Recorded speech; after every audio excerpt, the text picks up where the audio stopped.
What's up, fight fans? Greetings from the Wrestleverse. It's your host, Billy here. And Edward Marriott. And it's time to take it to the ring.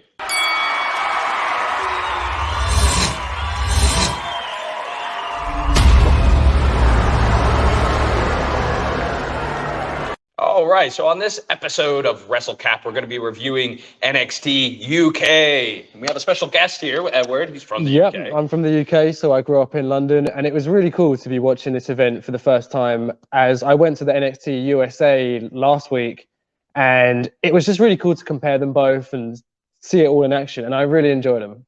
Yeah, it was definitely pretty cool. It was a good episode too, guys. Definitely check this one out. So we'll get right into it. The night starts off with Familia. They come out.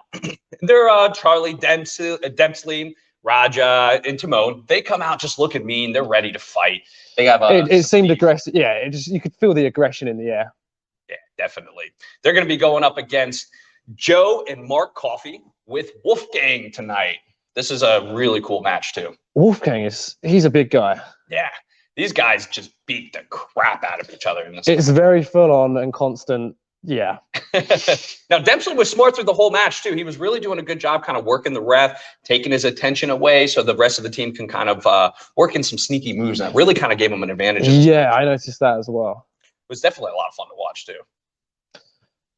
Yeah, Teoman locked in like this really nasty wrist lock, man, just kind of working him in, twisting his fingers back. That looked eye-watering, and yeah, he was just screaming. It went on as well.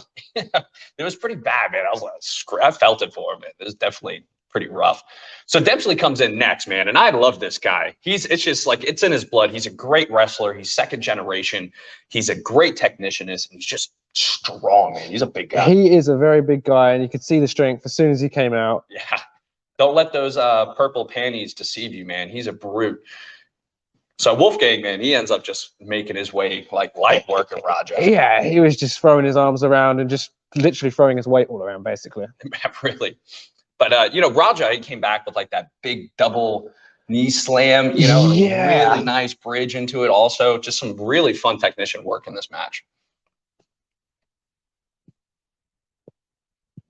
Sorry, I froze up and I was trying to think of what that was. Yeah. So he locked us at one point, man. This match was really good. So Dempsey comes in, man. He just starts destroying this guy and working him all over the ring. And I feel like he really could have just ended the match right there and tagged in Raja just to kind of give him a little, oomph, like, all right, man, I'll let you kind of come in here. He could have ended it right then and there. Sorry, I just keep freezing on that one. No worries. I'm getting them mixed up, those two fights, because I just don't know the names fully yet. There was the first one, yeah. The first three tagman, the three tagman team. Okay. So, all right, we'll go right into it. Yeah. So at one point, Dempsey, he comes in, he tags back in, and he sets in this just really, really nice modified kind of, I think it was called an STF, and sets it in, kind of works him backwards. It was pretty rough, man. There it is. Yeah. See, there's the picture. See, like works. You see how he has his leg like torqued back around his leg. And then really you can see that. Yeah, that looks like a very strong hold there as well. So in the next fight, I know how you like the ladies' fights, man. We get to see. I do. I'm a big fan. This was my favorite fight. Amal is like, I think this is her third or fourth match in the UK. Yeah, I remember hearing she's fairly new as well. So the Paris Hope. And it was very enjoyable to watch. Like she put on, I thoroughly enjoyed that show. She's a beast, man. She was just like screaming. But then you got Jinny, the fashionista. The fashionista, yeah. So the crowd were going wild, screaming fashionista. She was one of the favorites, I'd say. Oh, yeah. She just comes out with poise and confidence, just really looking really good. And the crowd loves it. I mean, she's definitely a favorite for sure. But go right into the fight. And now this whole fight started because Jinny saw Amal as like a threat. She's been like, she's an up and comer. She's been moving up through the ranks, and she's like, no, we're going to shut this down. So she kind of went backstage last week and attacked her, and that's where all this beef came from. See, I think I saw earlier they've demanded a rematch as well. Yeah. That's what she's going for, which is going to be very interesting as well. Well, this was a very close match, man. Amal really showed up and showed us what she got. She's just like screaming the whole time. And these girls, they waste no time just beating the crap out of each other. Sometimes I think they go a lot harder. Like, I wouldn't want to be in that ring. I know that for sure. I've said that before too. In a lot of these matches, especially in the UK, the women they have something to prove. They're different over there. I can say that from personal experience. But yeah, we ended up seeing some really nasty kicks, a lot of hair pulling and stuff too, man. This was a really dirty match. It did get dirty. It just progressed to get worse and worse as well towards the end. Yeah, I think she must have pulled like a whole handful of hair out of that is a strong grip. She was just not wasting any time. And then Jinny locks in like this really nice, I think it's called a standing octopus. Don't quote me on that. I'm not 100%. But she just like starts stretching her out. It's a very technical move. Yeah, you can tell she's pretty much just bullying her around the ring as well, just holding her in all sorts of different positions. And as far as like physically, it's a pretty good matchup too. They're equal size, equal build, and I really enjoyed it, to be honest. Amal's just a brute though, man. She really is. She scared me a little bit. She ended up getting like out of that lock with just pure strength, man. She put those thick thighs to work. It was more just a tense and break. Yeah, just get out of there. Let me go. Let me go. She was not wasting any time. She was just trying to get the heck out of Dodge. And Amal, the whole match was just like screaming. She was very vocal. That's the one thing that stood out as well. I think that would scare the opponent, any opponent though, wouldn't it? She's loud, man. It was hurting my ears through the television. It was pretty crazy. But then, Jinny, she ended up hitting like this big stiff right and then rolls right up in the last second. And just kind of locks her in, but she ended up getting to the rope, and look there it is. So she puts her feet up on for the 3 count, and the ref didn't see it. So it was a pretty dirty win. So that's something you've highlighted that I did miss. So I'm glad I've seen that now. Yeah, you're not allowed to use the ropes like that, and the ref just was not paying attention. So that's what makes this a really dirty kind of win. It's a win. Don't get me wrong. A win's win. If you ain't cheating, you ain't competing. This is wrestling. Oh, of course. That's how it goes. So that's why Amal was all pissed off, and she's screaming, just going absolutely nuts after the match. So we could possibly see a rematch in the future, though, which I would be 100% down to watch. Well, especially once the footage comes out, it's going to be pretty obvious. Oh, of course. That ref messed up. It's like, get your head in the game, ref. Yeah, there's going to be a lot of hype on that. Then we see like that really cool promo with Davenport. So is that like a really popular name in the UK? She made it seem like it was prestigious. To be honest, I actually hadn't heard the name Davenport until I moved to the US and especially Florida, as it's a place like I don't know anyone with the name Davenport. Huh, there you go. I guess it is a pretty rare name then. But she talks about like her family history and how her name's a big part of her family. It could be a prestigious name back in time, but she's going to be generally everyone's got generic names there. Right? Yeah. Okay. Well, she's going to be going up against Sakamura, and it's going to be a Japanese street fight, man. And Sakamura, that sounds very interesting. She's like Davenport's stout, man. She's a competitor. She's really strong.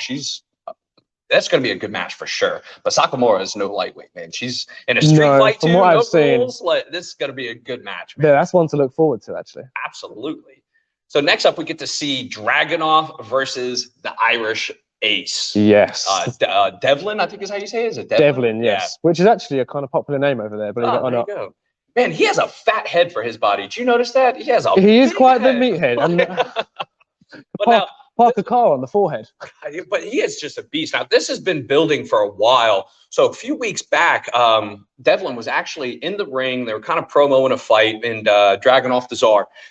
He just recently won the belt. And they're kind of promoting it, and he insults his family and his son. Oh, so it got very personal. Very personal. Yeah, you can't be dragging the son into it. Dude, as well. He got pissed. They broke out into a big fight right there in the ring. I'm not surprised. So this has been building up for a while. And now with this match, what made it a little bit different, because Dragunov has a temper issue, they made it to where it was no audience. Nobody was in there. It was empty. There was no time limit, no DQs. I think that's the way to do it. It was a crazy match, and they were all over the place in this one, man. These guys were really beating the crap out of each other. They really were. I'm having flashbacks to it right now, actually. Yeah, I mean, gosh, it's like there's now for most of this match, like it seemed like Dragunov was kind of getting his butt whooped. I mean, he was, and he was very vocal as well. He was screaming a lot, crying maybe even. Yeah, he really was, man. Now, it's kind of weird seeing no audience, man. But you hear everything. See, that's also a big part of it as well, because you're not hearing the jeers and the cheers. You can really hear the contact from both of them as well. Yeah, I mean, the bell didn't even ring, and these guys start beating the crap out of each other. Yeah, it was a bloodbath straight from the beginning. Yeah, you hear all the Russian curse words. I can only assume there was, smack talk. Yeah. I don't know what they were saying, but it was scary. Yeah, at one point, I mean, he got tied up and in the rings, and he brings in like the steel chair. And the steel chair, like, then stretched out the like table came in as well. He ended up grabbing a screwdriver, man. He came in with a screwdriver. This was a very lethal, yeah. He's like, he has it, you know, but the Russian ends up kind of breaking out of the ropes and then ends up hitting this really nice corkscrew kick and getting out. It was pretty cool. The entire time, man, it was just a crazy, crazy match. Yeah, that was the highlight of my night for sure, though, because it was just constantly entertaining, everything going on. Man, Dragunov just got rammed into the steel stairs at one point, man. He's just getting annihilated. Yeah.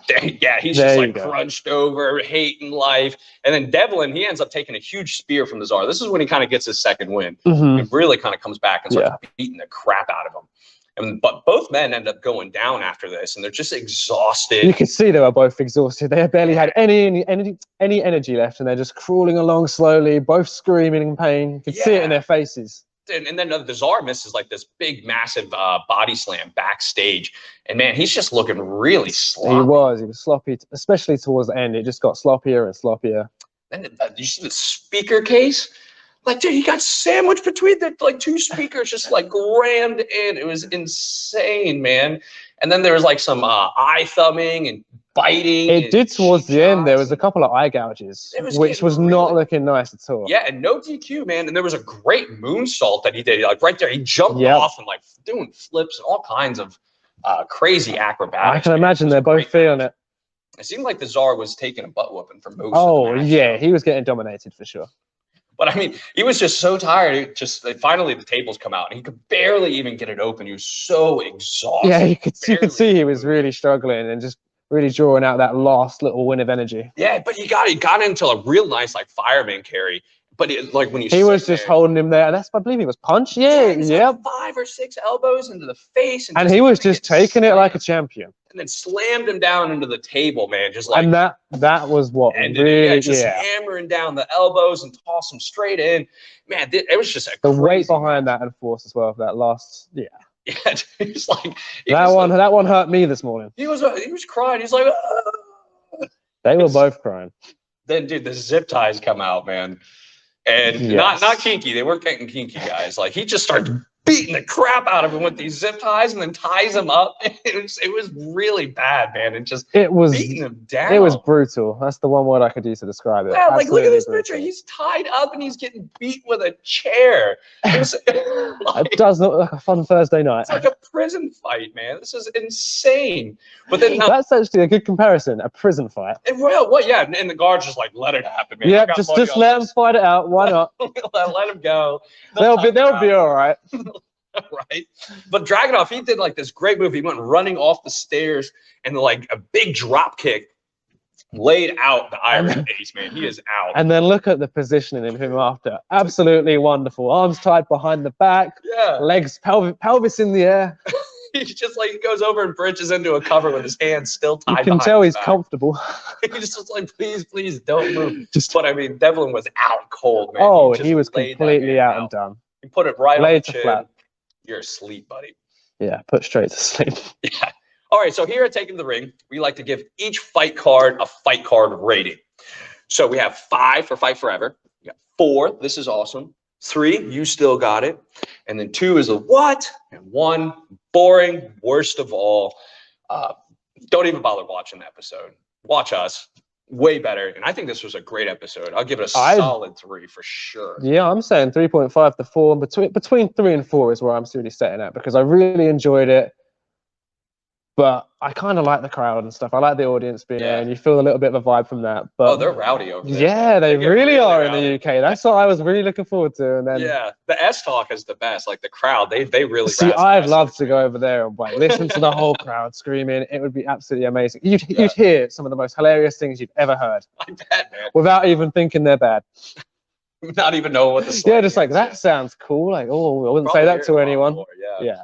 All right, so thank you guys so much for watching. Thank you. Amazing. If you like what you see here, please make sure you like, share, subscribe. And for more WrestleCap videos like this, just click that link right there below. Until next time, Billy here. Edward. And don't stop believing.